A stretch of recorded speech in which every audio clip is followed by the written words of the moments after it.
The garage was freezing that Christmas night 5 years ago. I still remember wrapping myself in thin blankets, watching my breath form clouds in the December air while my stepbrother Brandon enjoyed my old room, complete with its working heater and comfortable bed. The garage is good enough for you. My mother had sneered when I protested. We need your room for Brandon. He's in college now, he needs a proper place to study. I was 23 then, working 2 jobs while trying to launch my tech startup.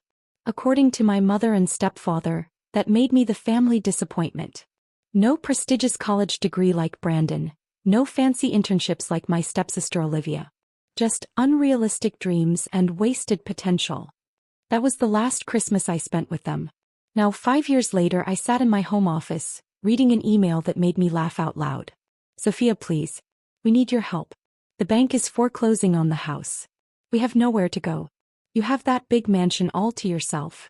My name is Sophia Chen, though these days most people know me as the founder and CEO of SecureFlow, one of the fastest growing cybersecurity companies in the world. That unrealistic dream they mocked? It's now worth $4.2 billion. My phone buzzed, another text from Brandon. Come on, sis. Mom's crying. Just let us stay for a few months until we figure things out. Sis. Funny how I was suddenly his sister now that he needed something. Back then I was just the mistake. My mother's daughter from her first marriage, the unwanted reminder of her past. I got up from my desk and walked to the window. My big mansion was actually a 15,000 square foot estate overlooking the Pacific. The garage alone was bigger than their entire house, with a collection of cars worth more than their mortgage. Another message, this time from Olivia. Don't be selfish, Sophia. Family helps family. Family.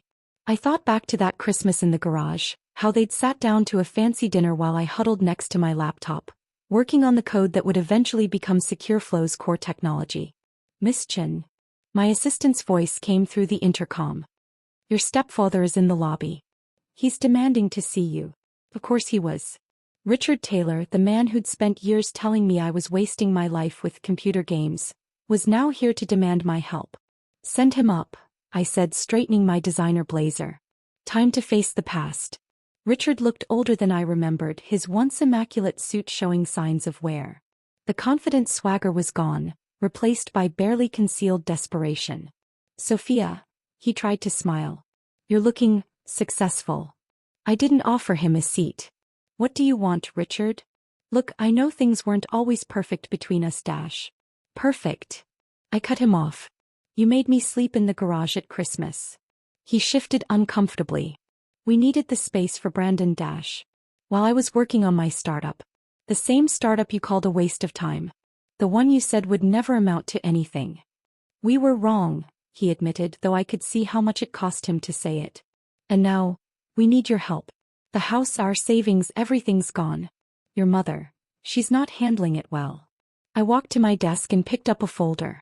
Inside were bank statements, credit reports, and detailed accounts of how they'd gotten themselves into this mess. I'd had my finance team investigate as soon as I received their first desperate email. You remortgaged the house to pay for Brandon's failed restaurant venture, I said, reading from the report. Then took out high-interest loans for Olivia's wedding. Now the bank's foreclosing and Brandon's business is bankrupt. Richard's face reddened. How did you? I own shares in the bank that holds your mortgage, I said calmly. When your name came up on the foreclosure list, I had them send me everything. Then you know we have nowhere else to turn, he said. We're family.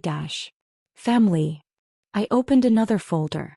Like when you told the relatives I was mentally unstable because I worked nights coding. Or when you convinced Mom to cut me out of family photos because I didn't fit the image? His shoulders slumped.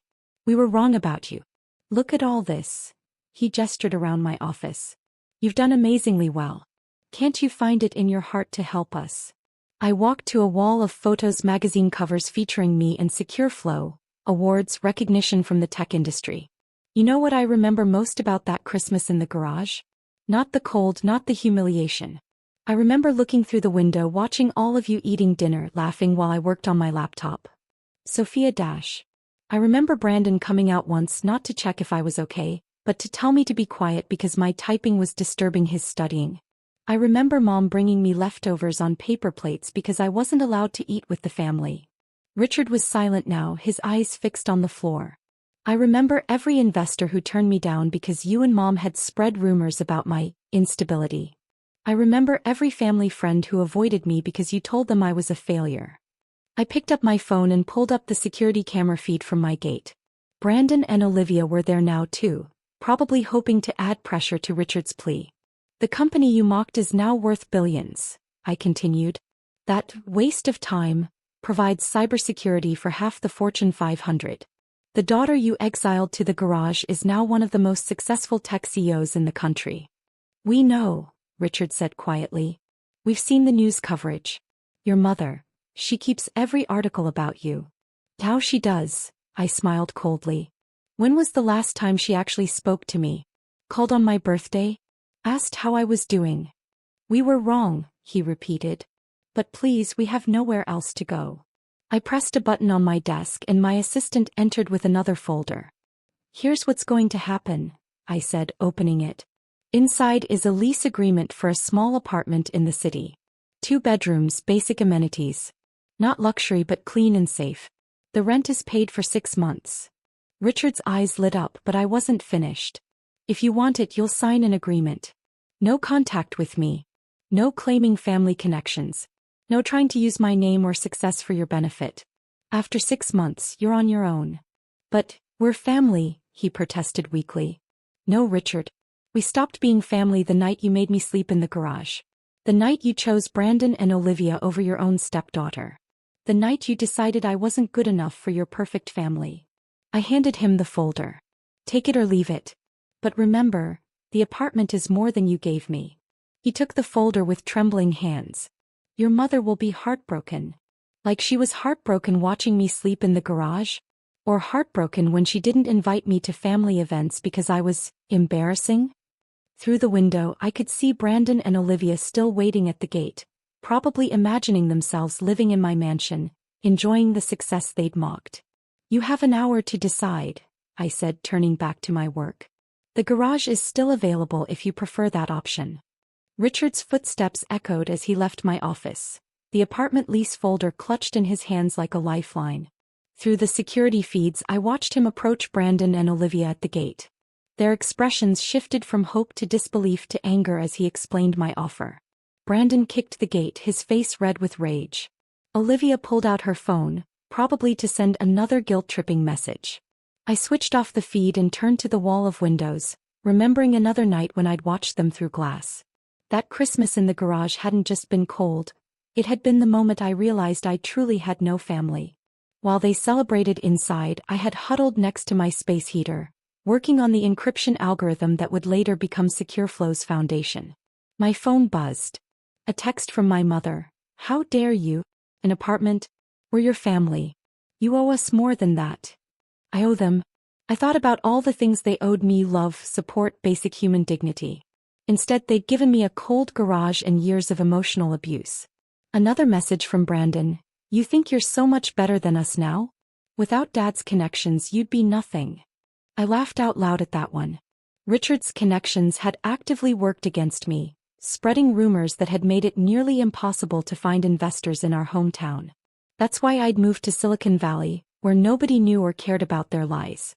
My assistant's voice came through the intercom. Ms. Chin? Your mother is now in the lobby. Was quite insistent. I checked the lobby camera.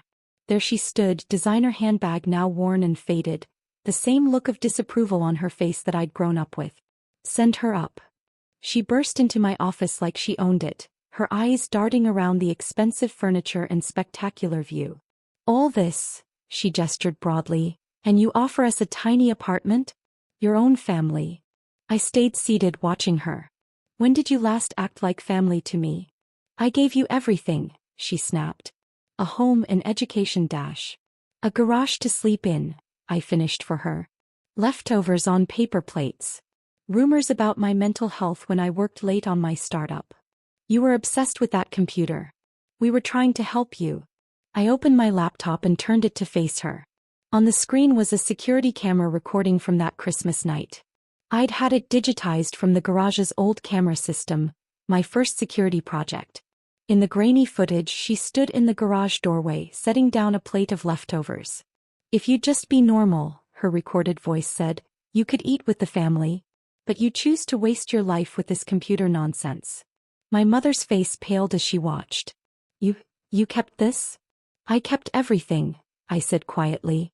Every insult, every dismissal, every moment you chose them over me. Would you like to see more? I have quite an archive. She sank into a chair, her armor finally cracking.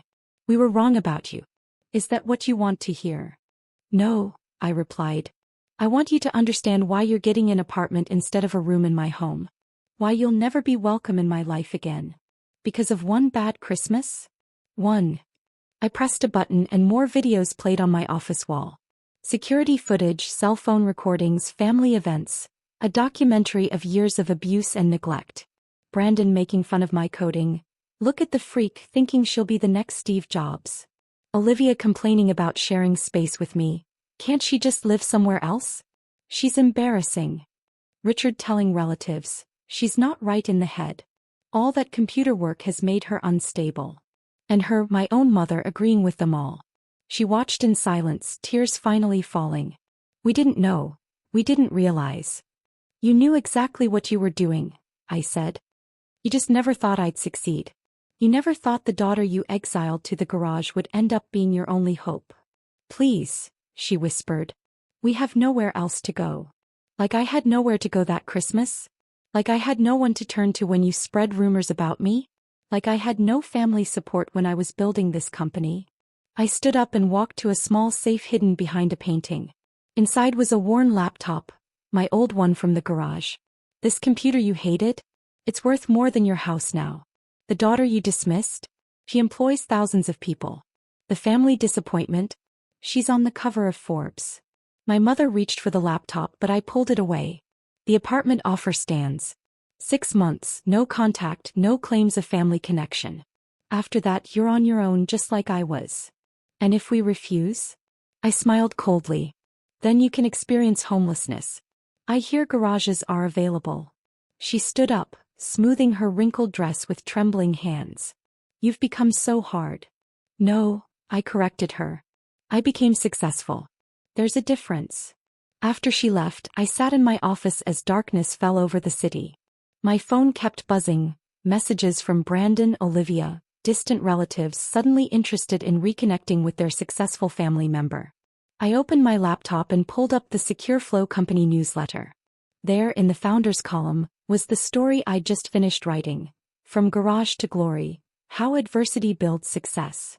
The article didn't mention them by name. They didn't deserve even that much recognition. Instead, it talked about how being forced to work in a garage on Christmas had taught me resilience, how family rejection had fueled my determination to succeed. The next morning, my assistant brought in the signed lease agreement. They'd taken the apartment offer, pride giving way to desperation. Should I arrange for the keys to be delivered? She asked. No, I replied. Have them left at the front desk. They can pick them up like any other tenant. She hesitated. Your mother left this for you. She handed me an envelope. Inside was an old photo of me at my high school graduation before everything fell apart. On the back she'd written, I'm sorry we couldn't see your worth then. Please don't shut us out forever. I dropped the photo in my shredder without a second glance. They'd had their chance to be family. Now they were just another reminder of how far I'd come. That evening I drove past their soon-to-be foreclosed house. Through the windows I could see them packing, their perfect family life reduced to cardboard boxes and regret. I continued past without stopping, heading home to my estate.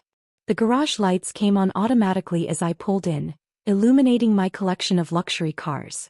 Each one cost more than their house, each one a testament to how wrong they'd been about me. In a corner of the garage I'd recreated a small space, a fold-out chair, a basic desk, an old space heater. A reminder of where I started. Sometimes when I needed motivation I'd sit there with my old laptop, remembering the cold Christmas that had changed everything. Success, they say, is the best revenge. But success doesn't erase memories. It doesn't heal old wounds. What it does is give you the power to choose who stays in your life, who leaves, and who gets to sleep in the garage.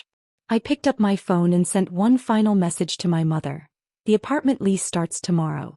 Don't forget to pack warm clothes. December can be cold when you're starting over. Then I blocked their numbers, all of them. Family isn't just about blood or marriage. It's about support, respect, and love, things they'd never given me. Now they could learn what it felt like to be on the outside, looking in through the windows at someone else's success. The garage that had once been my prison was now just another wing of my mansion. And the family that had exiled me there? They were just another story of how not to treat the daughter who might one day be your only hope. I sat in my replica corner of the garage, opened my laptop, and began working on a new project. After all, success isn't just about proving others wrong. It's about continuing to prove yourself right, every single day. The space heater hummed softly, but unlike that Christmas night, I wasn't cold anymore. I was exactly where I was meant to be, doing exactly what they said I couldn't do. And somewhere across town, in a small apartment they'd never thought they'd need, my former family was learning the hardest lesson of all. Karma, like December nights in a garage, can be absolutely freezing.